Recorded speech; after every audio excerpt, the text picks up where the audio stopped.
Hi, my name is Amy-Leigh Braaf and I am a photographer, a videographer and an illustrator, as well as a ceramicist.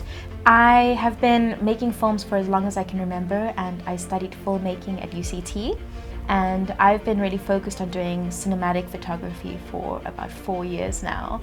And that sort of led me to illustration and ceramics, where I'm completely obsessed with creating another world where I'm focused on tapping into higher energies and celestial deities, and everything I make is sort of based on this premise of an otherworldly type of environment.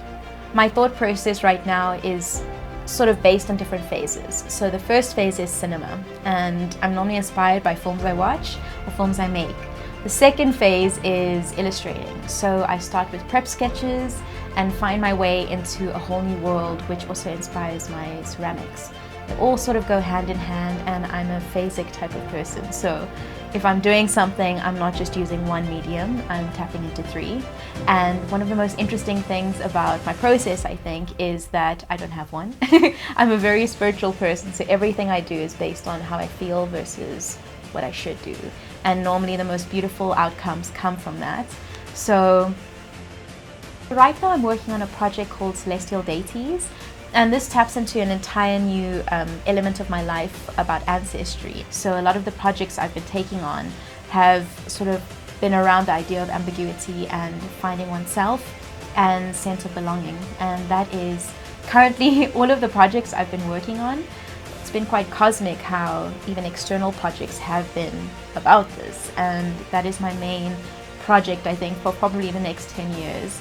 Everything I do is around the idea of identity and finding oneself, and the idea of spirituality and tapping into higher energies and finding yourself in a world that doesn't really accommodate you or understand you. And I know everybody feels this way. Almost everybody I know has this sort of fragile, empty feeling of the imposter syndrome, where we're not entirely sure where we belong and if we ever will belong. And I'm trying to fight that with works that sort of tap into another world where a lot of people find themselves in when they feel insecure or feel vulnerable. We all go to our safe places, and I'm trying to visualize what that place looks like.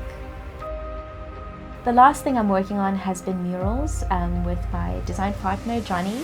The two of us basically work together on painting and covering a lot of space on walls, and it's a really nice mutual exploration of a different medium that I haven't really explored in, which is extremely huge. And I'm so used to working on a micro sort of level of cinema or illustration, where everything I do is on a laptop that I can take with me into a cafe.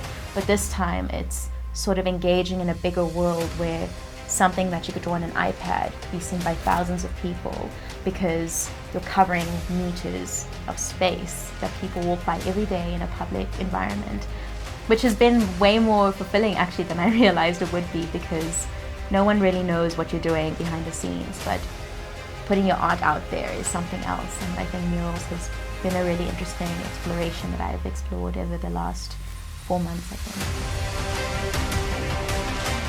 One of the biggest things about creating and making art is it's something that a lot of people do, and it's something that unifies us in a way where you don't have to speak the same language or have anything in common. But the thing that drives me in my work is the ability to engage and the ability to be able to understand people without even seeing them or meeting them.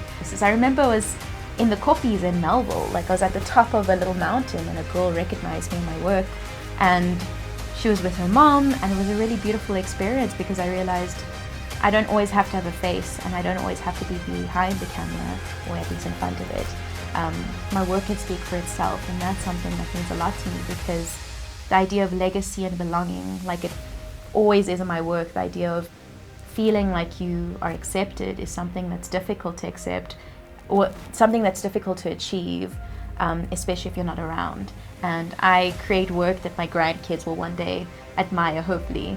And that's pretty much what fuels me, is I just create things to sort of leave a footprint on Earth.